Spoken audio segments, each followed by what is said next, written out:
Good morning, everyone. Thanks for joining myself, Sophie Parrott, a journalist at HR Grapevine, today for an HR Grapevine and Clear Review webinar titled Driving Performance Management in a Changing Working World. With many employers exploring hybrid working patterns going forwards, it does, of course, bring about many follow-on questions for employers and HR, which we'll be diving into a little bit more in today's webinar.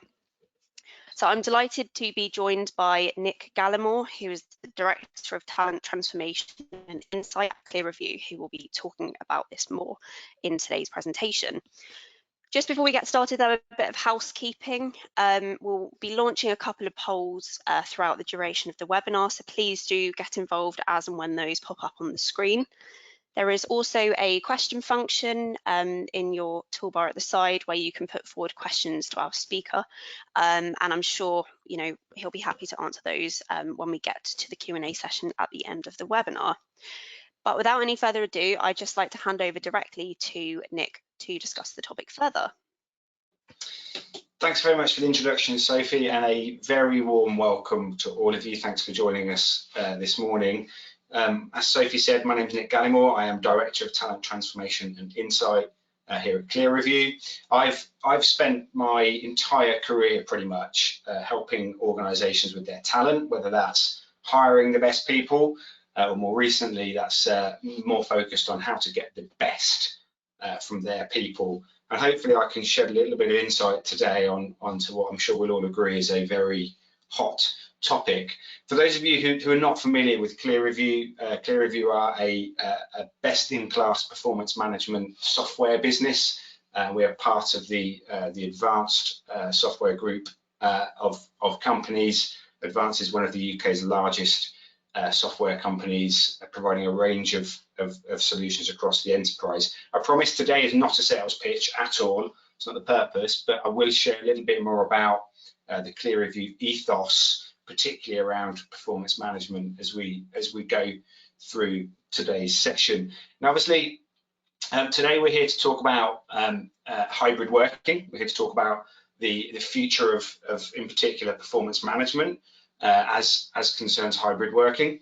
But before you think that this is just another conversation around hybrid working, I just warn you up front, we are going to be putting our own, I think, unique slant on the conversation. And obviously from certainly from my perspective and the perspective of anyone else on the session today is based in the UK, this is particularly, I guess, interesting timing for all of us. We are 1 week and a couple of days, I think, in from the I'm not sure what we're calling it, the kind of great unlocking, and we are I guess stood right now on the precipice of this birth of hybrid working and that removal of all legal restrictions, which I don't know, seems a little bit exciting, a little bit scary. I know for me, I travelled to the office, I think for the second time in a year last week. I was expecting something radically different. It was still, if I'm honest, pretty quiet, albeit with a few signs of normality out there. But I've certainly been reflecting. I know my colleagues at Clear Review, over the past 2 months have been reflecting on what we believe is going to be yet another great disruption. And if you think about what we've all been through over the past couple of years, well, we kind of had great disruption number one, if you like, which I'm sure I use the word fondly. I'm not sure if I mean it, but I fondly remember those early days of great disruption number one, where we're all moving from working on site, all of a sudden pivot to working remotely. That's that huge technology pivot that happened in the middle. IT teams up and down the country suddenly spinning completely new operating models up. It was a fascinating time. Great disruption too, which is kind of perhaps how I would frame where we are now, looks altogether different, at least to me. I think the past 18 months has been a uniquely challenging time, and of course I know it's been littered with lots of speculation about the future of work and what this hybrid model is really going to look like. And a lot of this discussion and a lot of the research, some of which I'm going to discuss today, has centered on the debate around where and when work is going to take place moving forward. So how long are we going to be in the office? How long are we going to be at home? And rather than focus on when and where too much today, instead I'm going to try and get us talking about how.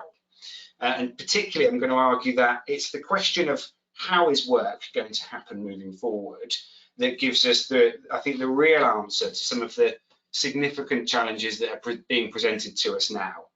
I'm also going to argue that those organisations that are focusing perhaps purely on when and where work happens may, if they're not careful, miss out on what I think is a huge transformational opportunity and potentially a significant opportunity for competitive advantage. So I'm going to talk briefly up front about some systemic challenges. I'm going to remind us all of some systemic challenges that we as HR professionals were dealing with, still are dealing with, even pre-pandemic, how the pandemic has impacted those things. And I'm going to argue that now is the time for us to radically rethink work, but not necessarily on the same lens that kind of when and where lens that I think we've been quite focused on today. I'm going to get us thinking a little bit more on the nature of the work and how the work is done. And obviously, because it's what we do, as we go through this session, I'm going to start to focus in on some of the latest thinking on and best practice around performance management and employee engagement, and how that factors in or should factor into our thinking. Now, you might have, if you were listening, you might have a couple of firmly raised eyebrows right now, I guess. I just referred to some systemic challenges that we as HR professionals were facing pre-pandemic. Well, I'm trying not to be too negative up front, but I'm going to start by rewinding about 18 months. I know that feels like a massive amount of time ago now, but actually it's very easy, I think, to forget that even pre-pandemic, we were facing some really significant challenges around how we approach the concept of work. And I think there's three really interesting data points I'm going to share with you. The first is around engagement, because the reality is pre-pandemic, only 35% of people were actively engaged at work. And this is taken from the world's largest ongoing study of employee engagement performed by Gallup. For those of you who get the slides, there are some links in the slides to the original research. Just think about that for a minute. I mean, 65% of our teams pre-pandemic in a strong macroeconomic environment were disengaged. So you could argue that systemically and at a baseline level, we simply actually weren't that good at engaging our people pre-pandemic. Sadly, we also weren't, it turns out, particularly good at hiring people either. Because in a landmark study performed by a firm called Leadership IQ, it turns out that a staggering 46% of all new hires fail in the first 18 months. That's, when I say fail, that's fired, quit, or had a poor performance rating. And again, this is pre-pandemic, so 46% of the people we bring into the business turn out to not be the right people, which is not exactly a ringing endorsement of our historic recruiting practices, I don't think. And finally, most importantly of all, let's just talk for a moment about productivity. Productivity, of course, is critical for growth, given that growth comes from two things. It either comes from increasing our labour supply, so we have more people doing things, or it comes from improving productivity, so we have people doing more things. And actually, I think in productivity is probably where we find some of the most interesting pre-pandemic observations out there, and it's what McKinsey call the productivity puzzle. And that puzzle is that despite all of our technological advancements, all of our increased knowledge and expertise, the rate of productivity growth in the UK is actually slowing, which, given that birth rates are also slowing, which means that the rate of the labour supply is increasing and slowing, is actually a real problem. So in the decade between 2010 and 2020, productivity growth in the UK was just 0.3%. In the 10 years previously, by the way, it was 2%. And actually that decade between 2010 and 2020 was the worst decade for productivity growth since the early 1800s. Now, I don't want to focus on this too much, but I will stress this statistic is so stark and so important that the Royal Statistics Society, yes, it's a thing, named this stat the UK statistic of the decade. back in 2019. And to quote them themselves, there's a very strong argument to say that if the UK could lift its productivity, we'd have more money in our pockets and more money for government to spend on services. And remember, this is pre-pandemic. Okay, so when I said we had some systemic issues, here we are, 3 data points on the face of it. And I know this is going to sound really uncomfortable, a bit of a kind of interesting, eye-opening way to start, I guess. But even pre-pandemic, we were not particularly good at engaging people, not particularly good at hiring people, and really not particularly good at getting the best out of our people. And that's, I think, just a really interesting place for us to start, and we come back to some of these numbers as we go through, because it was obviously against this backdrop that the pandemic arrived, and wasn't it quite interesting to see, I think, the rate of change. You had suddenly companies who pre-pandemic simply couldn't support remote working before. They argued it would be a disaster for productivity. All of a sudden they could. There's businesses that were had a very particular policy or a very particular set of beliefs around where and when work should be done.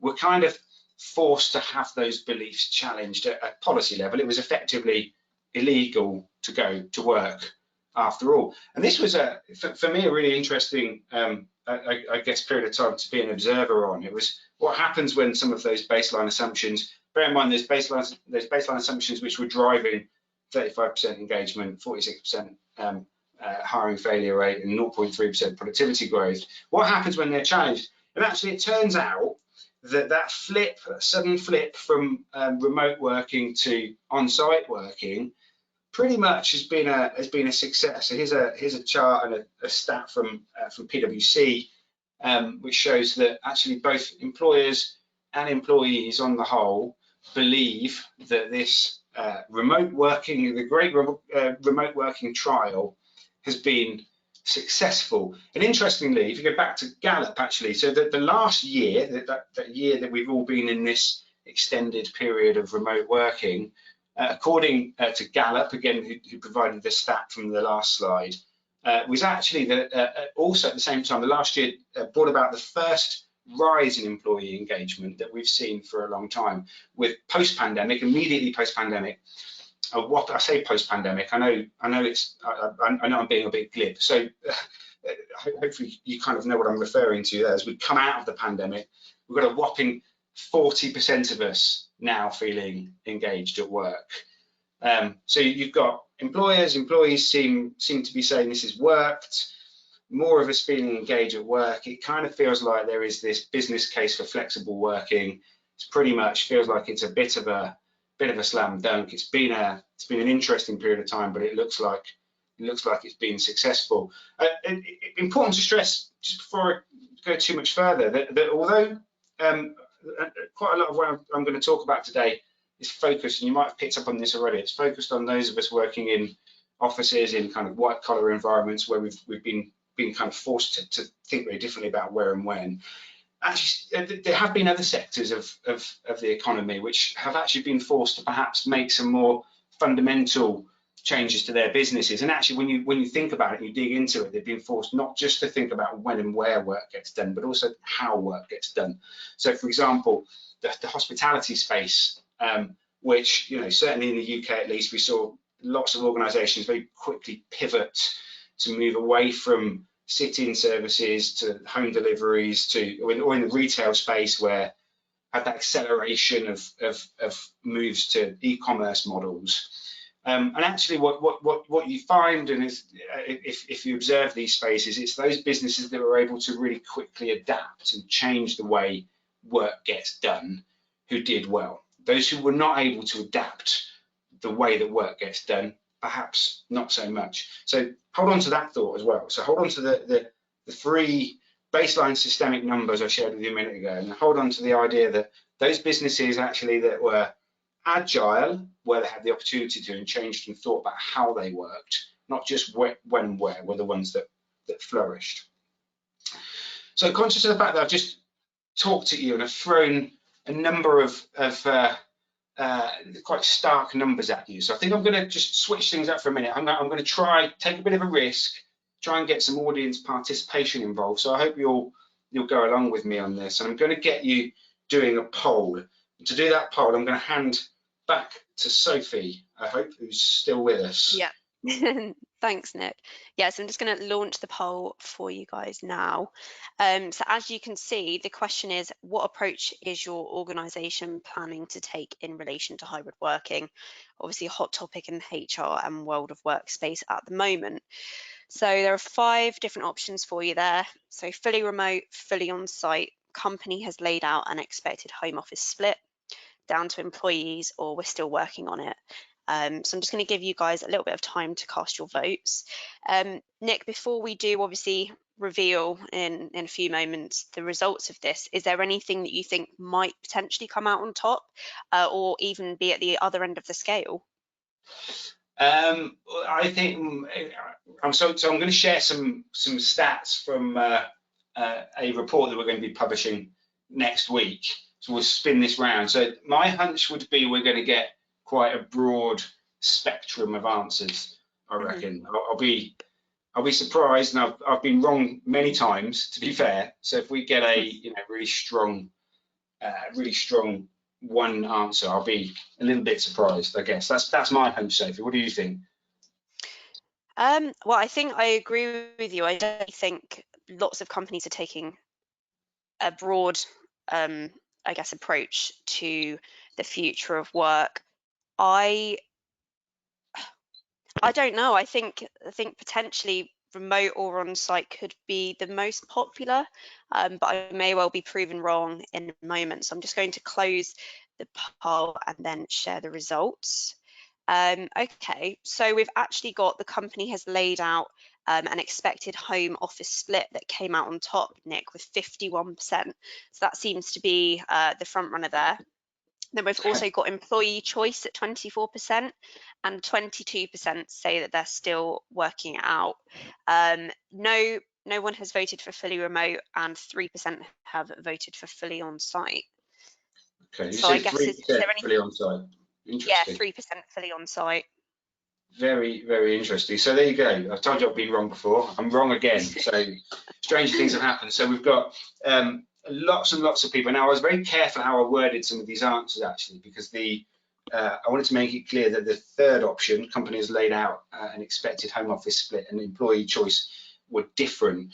So it's really interesting. So clearly, this group on this webinar are slightly further along in the planning process than previous groups I've spoken to on this. But so 51% of us are working for an organisation that's laid out a home office split. That's really, really super interesting. As I just said, and thank you so much for that, Sophie. I'm going to come back to you later on. I'm pleased to know we've got another poll coming up, which I'll leave you guys excited about. But I just mentioned a minute ago that I'm going to give you a sneak preview into a white paper that we're publishing next week, I believe, around hybrid working, that involved a piece of novel research that we took part in and that we drove. So we went out to market. I'll tell you briefly how it works. Went out to market and we asked 1,000 people, all of whom pre-pandemic were in the office full time and who during the pandemic had been effectively forced to work from home. That was our demographic. We asked 1,000 people, we asked them a range of questions. One of the questions we asked them is, okay, as we start to think about the future now, and we start to think about what the world might look like, in terms of your weekly split between how much time you want to spend working remotely and how much time you want to spend on site, what's your perfect kind of balance? And here's what they said. If I press the key on the right keyboard, just before you digest this graph too much, let me just explain it. So the numbers along the bottom is effectively the percentage of time that particular group wants to spend in the office. And I think there are two really interesting things about this breakdown. And actually it ties in, I guess, quite nicely with what the group have said, given that only 3% of the group today are planning on bringing everybody back on site. The first thing to note is that actually only 6% of the people that we asked actually want to go back to being in an office all the time, which I don't think is surprising. It ties in well with other pieces of research that have been done. Perhaps more interesting to me is that actually, secondly, and this is where I guess those are organisations that have taken the approach of thinking about, let's lay out a set of expectations around where and when, might find that it's been a difficult process. But actually, the second thing is there's no consensus really amongst the rest as to what the optimal split is. In this particular group, more than I think slightly more than 50% would like to spend less than 50% of their time in the office. But it's this question of, if there's no real consensus amongst our existing staff and our existing employees, how do we get policy right? How do we roll something out that your 6% who'd like to be in the office all the time are going to be comfortable with, and your 19% who don't want to come back into the office ever again are going to be comfortable with? And that, for me, for those of us who are thinking about this from a when and where perspective, is a really challenging stat. Another really challenging stat, because it actually doesn't stop there. Actually, when we dig into some of these results, we find that the issue is actually a little bit deeper. So what we did is we broke out that particular set, and we break it out by age. And in particular, interested to split out, what do our younger employees, those people who are newer into the workplace, how does their demand or their aims differ to the rest? And again, just to explain the graph, same deal. So the percentages along the bottom is the amount of time those people would like to spend in the office once if the world gets back to normal. And what this shows, I think quite interestingly, is that actually even within one particular workforce, there's highly likely to be a great spread of demand split out demographically. As you can see here, it's probably not a huge surprise. Younger people are far more likely to want to come back into the office and to spend more time on site.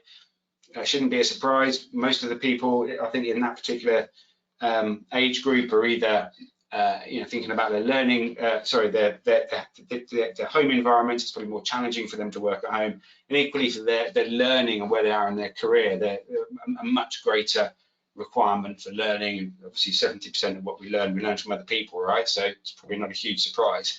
Now, there's a really interesting stat that's come out of another report that's just been published. Actually, it's the Advanced Workforce Trend Surveys report, which I'll tell you a little bit more about in a minute. One of the questions we asked as part of that particular piece of work was around what people's home setups are like. And it turns out that 1 in 4 18 to 24-year-olds has been working from their bedroom whilst working at home. And for many of you who've been working on Zoom, that may well resonate with you. So it's clear, thinking about this, how do we get the best from people? How do we think about those systemic challenges we've got at the beginning in this hybrid world, when actually what it feels like we've got is this great set of challenging and different set of desires from our talent? It's kind of a huge challenge. Obviously, remote working has had loads of benefits for some people. It's freed them from, I had someone tell me that it's freed them from the trauma of a commute, which is an interesting piece of language. It lessens the burden on childcare for some, but for others it's been incredibly isolating, lonely and difficult. The interesting thing is people are worried. So I mentioned just a second ago the Advanced Work Trend Survey report, which has just been published. There's a link coming, I promise. This was a wider piece of work that looked more broadly than the Clear Review white paper that's coming out. And there's a whole bunch of really interesting stats in there. But the most telling of all, I think, is that when thinking about a return to the office, 47% of people are worried about maintaining their work-life balance. So that work-life balance that they've been able to generate over the past period of time, they're far more, and crucially, they're far more concerned about maintaining that than they are about keeping their job.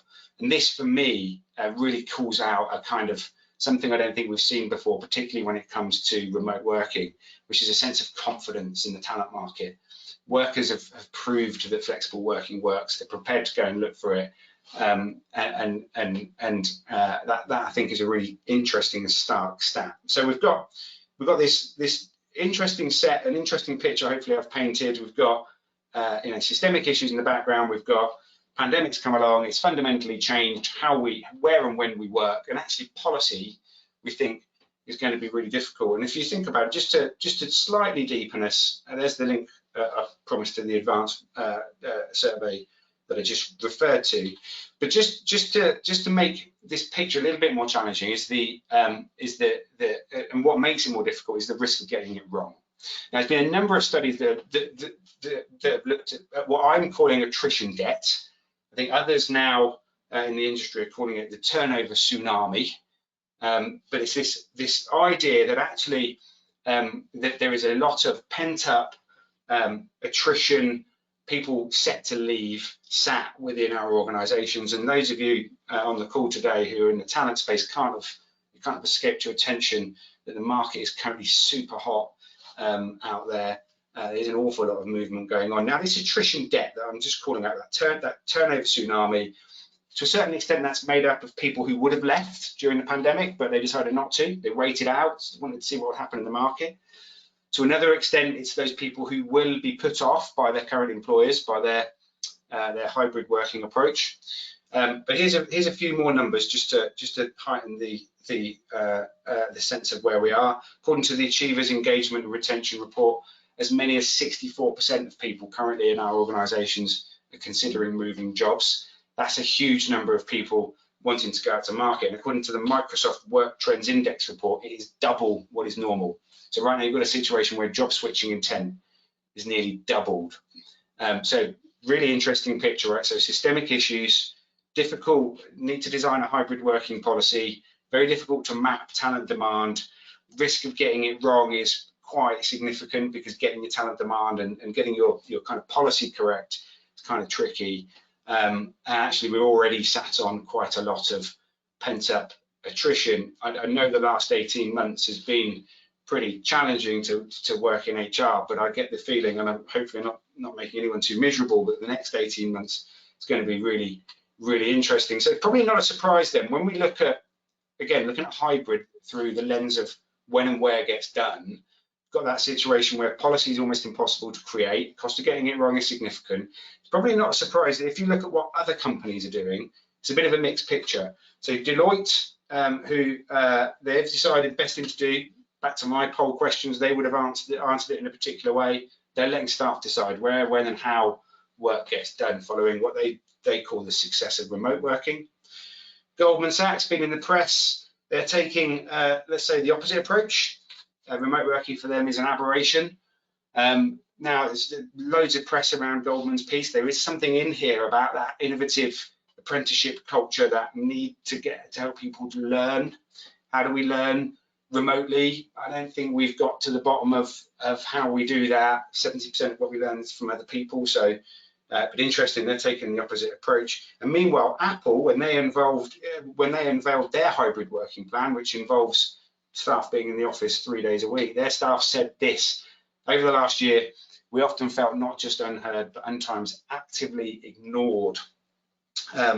So 3 different companies, 3 different approaches. No one's really sure what's right. And actually, although only 22% of you guys on the call today said you didn't have a plan, McKinsey think it's actually a lot higher than that. 68% of businesses potentially don't have a plan. So I'm going to stop painting the picture now, because I think I've probably achieved what I was looking to achieve. We are in pretty unique times.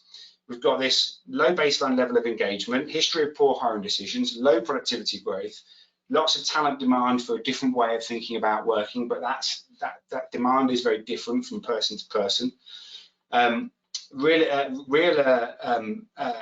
Risk of severe attrition and damage to employer brand as well. And the companies that will win, despite all of this, are companies who can, no matter what's going on, continue to create really highly engaged and very crucially very productive workforces in these changing times.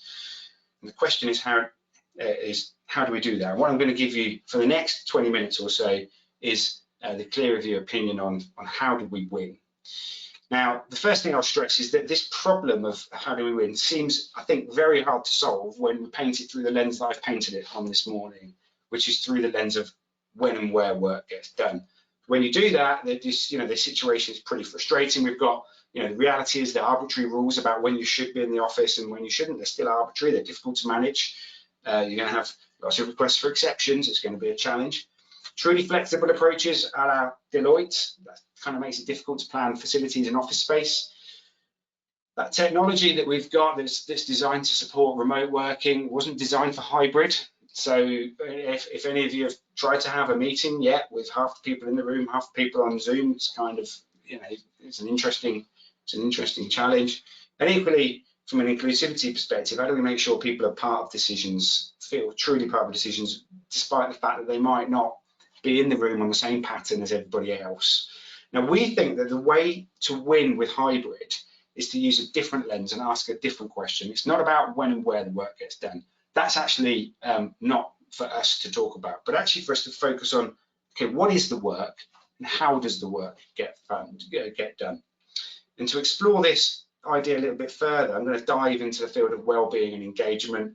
To help me, I'm going to give you a break from my voice, another chance for a poll.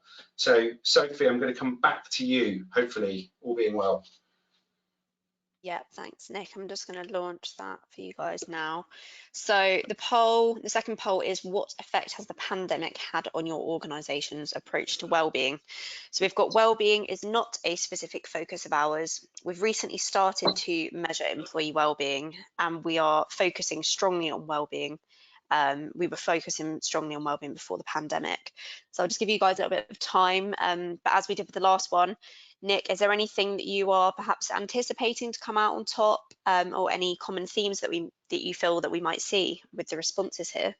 Yeah, I think I might well be wrong, 2 out of 2, who knows? I think certainly from talking to some of our customers and some of my wider network, well-being has really shot up the HR priority ladder. So my hunch is that we'll have lots of people who are certainly turned up the focus on well-being at the moment over the past sort of 6 months or so. It's really interesting. I think one of the things I'll talk about in the next sector, in the next section, is actually, despite the fact that our talent is telling us that they want to continue to work from home, they're also telling us that they don't feel great about working from home at the same time, which is, again, kind of interesting. So anyway, that's my prediction, Sophie. Fingers crossed, I get at least 1 from 2. Let's see if you're right. So I'm just going to share the results here.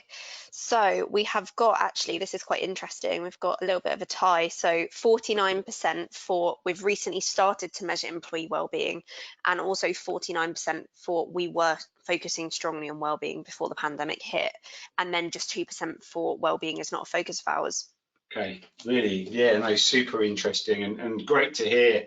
Again, we've got a group who are, I think, ahead of the curve, having already placing a high degree of focus on it. But yeah, not surprising. So it's still a significant chunk. I'm going to give myself half a point on that one, half a point for my predictions, because lots of us clearly have just started, or recently started, I should say, to shine more of a light on wellbeing. Now, this is really, I guess, really interesting. Thank you for that, Sophie. Appreciate your support with that. This is kind of really interesting. So here at ClearReview, we've been tracking. So I'm going to share, I think, hopefully some quite interesting data in a second. We've been tracking both well-being and employee engagement since the start of the pandemic.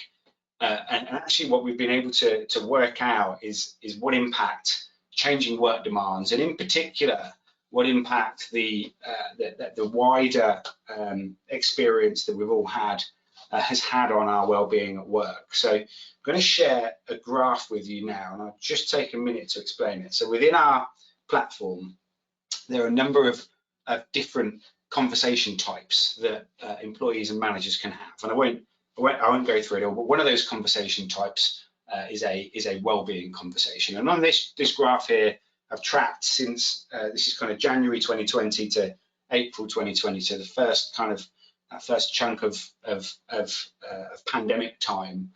And the blue line is all of the conversations that were being recorded in the system. I don't know if it's purple or pink looking at it now, but depending on your opinion, the purple or pink line is the number of wellbeing conversations. And the first thing you notice in our data is that immediately when we went into lockdown, and unsurprisingly, the number of wellbeing conversations that were taking place across organisations shot up. So it was pretty obvious early that well-being was a huge concern for all of us. That's kind of 18 months ago, and that's really for me, that was the time that you had this, as I said a minute ago, sudden elevation of well-being up the priority ladder. But the second thing that we've got, and possibly the more interesting data that we've got, sits in our we call it my Mindspace tool, and I'll just explain it briefly. This was a tool that we had developed by leading workplace psychologist Ian McRae. It's a pulse engagement tool, and it asks all of our users, everybody who uses our platform, every 30 days, perhaps sometimes more often than that, depending on how it's configured, asks every user 3 questions. To what extent do you feel energized at work? To what extent do you feel like your work is giving you a sense of purpose? And how immersed, how quickly and focused are you? How quickly does time pass when you're at work? Now, and fundamental, and I won't talk about this for too long, but fundamental to the science behind this is the idea that it's work engagement, i.e. the extent with which someone is engaged to the work that they do, which predicts performance. So this gives our customers the ability to track immersion, energy and purpose over a period of time. And critically, it gives us the ability to look at this from the perspective of our whole user base. And here is going back to that period where the last graph finished, back to April 2020. Here is the picture of all of the Clear Review users, most of whom, not all of whom, most of whom are in the UK, and the 3 factors of engagement that we track over a period of time. So you can see energy is that bottom pink purple line, immersion is how deeply in focused people feel about their work is the blue line, purpose is the green line. Now what you can see is I think quite interesting. Firstly, you can really see the impact that lockdown, so forced working from home under duress, with all of it is, I guess, sitting around it, you can see the impact that have. So you can see the troughs back down in June 2020, October 2020, down in December 2020 are interestingly timed around UK lockdown. But you can also see, and I think more revealing, you can also see that the overall trend is down and not up. And this is a prevailing trend. It's not just headwinds from those lockdowns. So those lockdown troughs recover fairly quickly. And one of the things it shows us is that despite everything we've just said about talent demand, the talent, our talent wants to continue some remote working. Despite all of that, actually, and the reality is, what our data shows is that life in a remote working capacity hasn't really made us happier. Now, clearly, there's a pandemic going on at the same time, to be fair, but you don't see sudden increases based around people being able to work from home. And obviously, there's plenty of other news and debate and people talking about the impact of working from home and the pandemic generally on well-being and stress and burnout. So all of which points to, it's wrong to assume that just keeping it like it is now will have a positive impact on engagement, because we've not seen that in the data. What we see is this picture with increased focus on well-being, people not feeling as great as they have done historically, despite the fact most people are actually saying if you look into that data, we kind of prefer working like this. So how to win? I said we were going to talk about how to win. To recap, we've got these historic engagement productivity issues, workforce that wants flexibility but can't decide how much, workforce that doesn't necessarily feel better than it did, and this oncoming tsunami of turnover to deal with. That is a huge opportunity for companies to get it right. But the reality is, I don't believe hybrid success is about a reevaluation purely of where and when work is done, but a reevaluation of what the work is and how it's done. And to really do that, we need to go, and I say we, the HR profession, really now is the time for us to go in and focus in on some of those processes that actually historically weren't working, and thinking about how do we redesign our processes for the hybrid world. It's not just about our policy and when and where the work gets done, but what about our processes? How do we change up how we hire? How do we remove the fact that most of us are hiring based on the idea that previous experience predicts future success, which we know from the science isn't true. It's actually the worst predictor of success is previous experience. From a performance management perspective, which many organizations are based around the idea that objectives are static across the course of the year and performance can be measured on a bell curve. That fundamentally was was a challenge pre-pandemic. In a hybrid working environment, it's even more fundamental. Equally, the way we think about engagement, compensation, org design.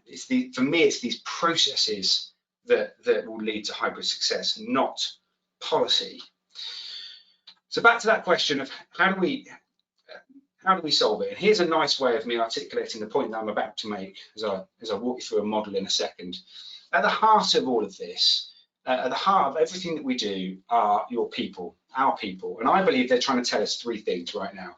And what they're not trying to tell us is that moving forward, they'd like to spend 3 days in the week working from home, 2 days in the office, and every Thursday they need to leave early to pick the kids up. I think they're telling us these three things. Number one, they're telling us, tell me what the important outcomes are, give me the resources I need, and empower me to get the work done. I think they're telling us, measure my results, not my presence. Okay, our people have learned that when they were forced to, they can be really resilient. They can facilitate all manner of work remotely, and they've learned that priorities change really quickly and rapidly, not on an annual schedule. And they've learned, frankly, you don't need to be in the office to get results. This is what's happening. And lastly, I think they're saying, understand that I will achieve better results when I'm well. They've learned, we've all learned collectively the importance of our own mental, physical well-being and how important that is for success. So the question is, have organizations? And I believe the companies who win will be those, particularly in this new way of working, will be those that have thought carefully about how to implement these processes that sit at the heart of hybrid working. They'll avoid creating arbitrary rules, and instead they'll think much more, or encourage their people, I should say, to think much more about how best to achieve tasks in person or remotely. And they'll focus on empowering their people. So, for example, rather than asking a recruiter, for a simple example, to work from home 2 days a week or to work from the office 2 days a week, instead ask them to think about how are you best going to achieve the best outcomes for the tasks that you need to do. My favorite example is onboarding. It's entirely possible, we've all learned this, to onboard people remotely. But is it better done face-to-face? Probably is. Who makes that decision to do it face-to-face? Rather than focusing on when and where work needs to take place and arbitrary rules, why don't we focus on, well, what's the best way to get that particular task done? And in the case of onboarding a new employee, it's probably to do that face-to-face. It's probably to do that with a team of people around them, helping them get up to speed more quickly. So really, in order to make hybrid work, now is the time to think about how you organise the work. And I'm conscious of time. So to really do this well, I think we need to talk about our performance management process. And in particular, I think we need to talk about re-examining, going back and having another look at some of our tired, old goal setting and performance management processes. Because done right, and obviously I promised you that we would lead this into best practice around performance management, but done right, modern continuous performance management enables, I believe, us to truly build empowered, engaged companies working in a truly hybrid fashion. I believe modern performance management will help your team perform better, will save you time and help your team feel better about work if you focus on performance improvement. Now the reason for that is that, go back to the start of this, and I argued that we had some systemic issues. Well, traditional processes and traditional ways of thinking about performance management were already broken, right? So here's why. Our annual objectives were simply not agile enough. We worked that out, I think, pretty quickly in the early stages of the pandemic. No more should we really be thinking that nothing's going to change over the next 12 months. A lot of our processes around performance management were probably, if we're honest, focused more around pay and reward and measuring performance and not improving performance, or helping people understand how to get better, how to make sense of the work. And all of this, the reality is that actually a lot of performance management processes lead to neither better performance or indeed good measurement outcomes. And all of this has been exacerbated by the challenge presented around the need for better agility. So really, I'm going to argue that as we think about hybrid, and performance management is really just one process. Bear in mind, I think this is about process. It's really one process that we should go and have a look at. Aim of performance management in the new world should really be to help people feel better about the work that they're doing and to drive their performance. And here's how I believe you can do that. I believe that modern performance management So continuous, it's not annual, focused on the factors that drive performance. The factors that drive performance are real clarity on what work is important, short-term, near-term agile goals, real-time meaningful feedback, and really good quality conversations. Those are the three critical performance management factors. I believe that key to unlocking hybrid success is getting those three things right. And we've boiled this down into a 5-step, we call it the 5-step high productivity model, where irrespective of where and when people work, if you can reimagine a performance management process to do each of these 5 steps, I believe you'll have a far more productive hybrid working outcome than if we focus purely on when and where. And I'm going to really quickly whiz you through each of these 5 stages because I'm very conscious of time and leaving some time for Q&A. So the first part of this 5-point productivity model is to align deliverables to strategy. What do I mean by that? Well, I mean that all of our goals, all of our people need absolute clarity around what are the strategically important things for them to be doing right now. And right now is a really important word in all of this. Our goals need to be agile. They need to be based around giving our employees real clarity of what work is important right now. If you can give your teams and your people that clarity, you enable them to be empowered to choose where and when the work gets done. And just as a very quick example, I promise it's not a sales pitch, but I will drop in some screenshots as we go. There is software out there that can support this process, obviously ClearReview being one example. The second step is to empower achievement. So to think about how do we really understand, and if we've got really aligned goals for our people, how do our people really understand how they're getting on against those goals and how their performance is being viewed? And this is where really having a culture of really good quality, high quality conversations is absolutely critical. And I mean really good quality conversations that enable a manager to get to the heart of, do we have any goals this person's working on that might not be delivered on time? Are there any obstacles getting in the way? And how can we overcome some of those obstacles? Really good quality conversations. And again, not a sales pitch, but there are tools out there that can support the conversations. ClearReview being one of those, really focuses managers in the platform on understanding what questions could be asking, should be asking, what prompts help guide a really good quality coaching conversation. So as you're thinking now, hopefully, about performance management and your kind of approach to performance management in the hybrid world, hopefully you're starting to think about, well, actually, how clear are the goals that my people have got, and how do we know what quality those conversations really are? The third step is to optimize for well-being and engagement. And for me, this is critical moving forward. When I say optimizing for well-being and engagement, you can't do that unless you measure it regularly, and you can't do that unless you've got some active strategies for improving well-being engagement. There are intrinsic challenges with the annual survey approach to employee engagement. Forbes themselves called out that 58% of organisations take no meaningful action after surveys.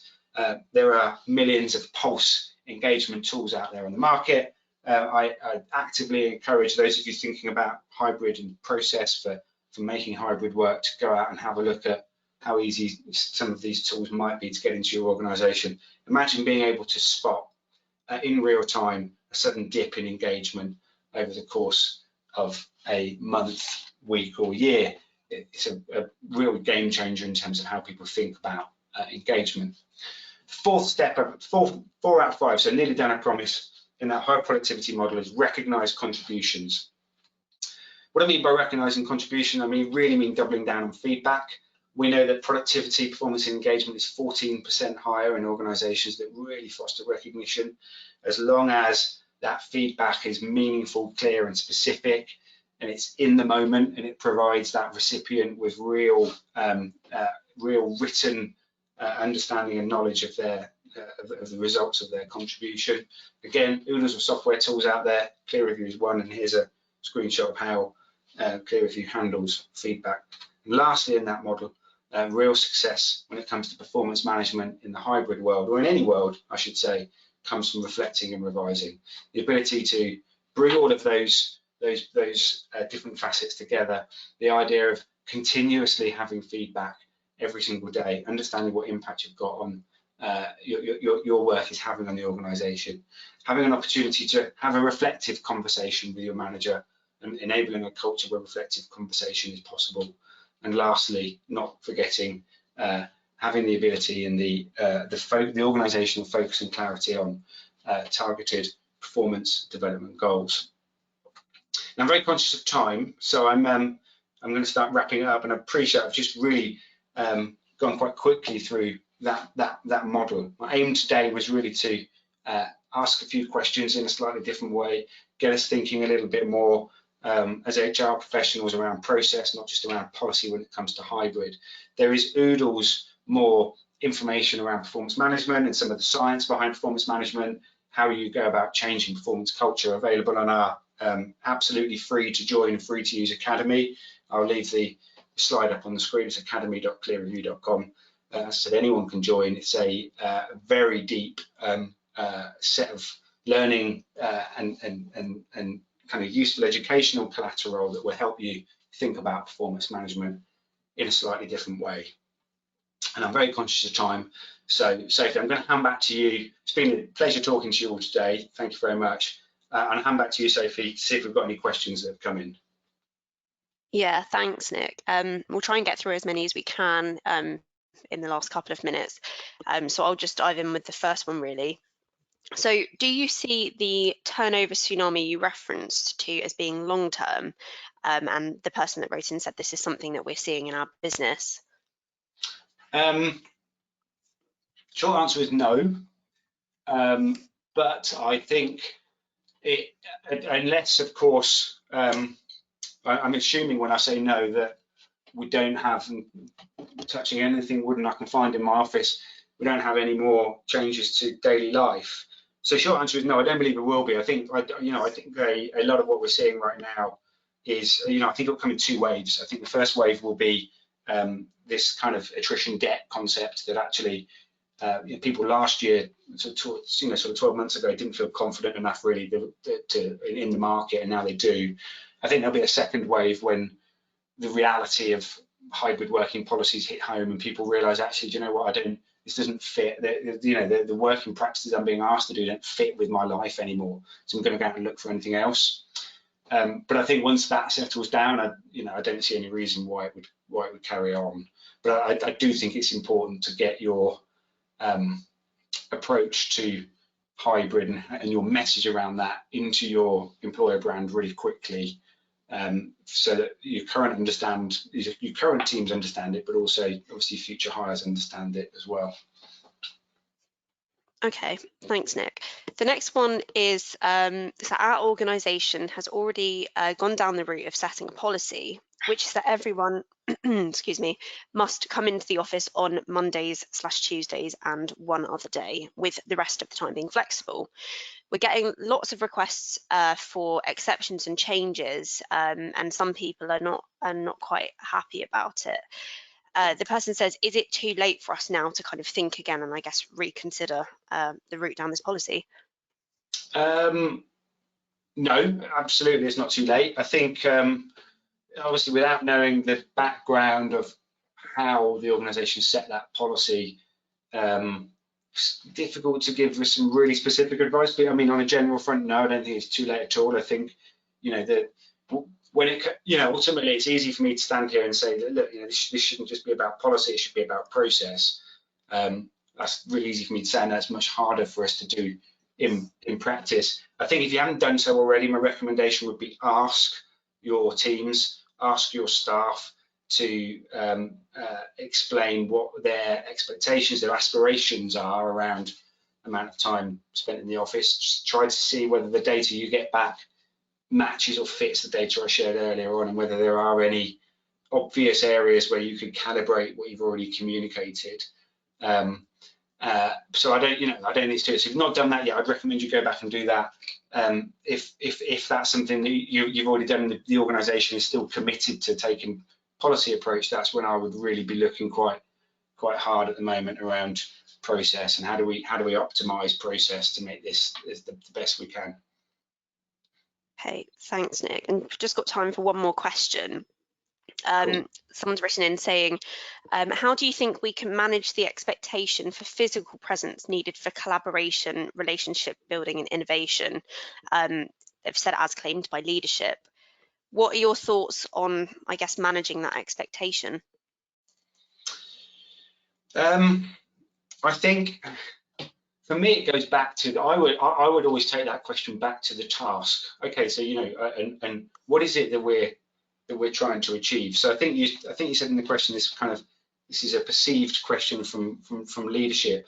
So I would probably turn that around and say, okay, well, specifically, what are the business outcomes that we believe, or as an organisation we understand, are better achieved in person? So I think the example I gave you earlier is onboarding. People, please, if you've got a way of onboarding people remotely that is a better experience than doing it in person, I'd love to hear it. But I think for me, that's perhaps a business outcome that I might argue actually that task is better off done in person. You might also argue that I don't know, something like a customer meeting is perhaps better done in person. So perhaps more of a tenuous answer. So I would be working with my leadership right now to try to understand and identify, okay, what are the things that we believe are done better in person, and what are the outcomes we think doing them in person will drive? For two reasons. Firstly, I think that will enable you to start to educate and empower managers and individuals to think for themselves about best outcome for the business as opposed to remote working for the individual. But secondly, it'll also really, I think, drive, it's a challenge back to leadership, isn't it? To really drive, okay, let's get into the detail of what we're asking people to do, if that makes sense. Okay, well, thank you, Nick, for answering those questions for us, and thank you again, everyone, for sending in your questions for the Q&A session at the end. I'd just like to thank you all for listening today, and of course a special thanks to Nick at ClearReview for joining us today and sharing these insights with us. If you do have any questions, please feel free to get in touch with ClearReview directly, and I hope you all have a fantastic rest of the day, and we do look forward to welcoming you back to additional webinars in future. Thank you very much, everyone.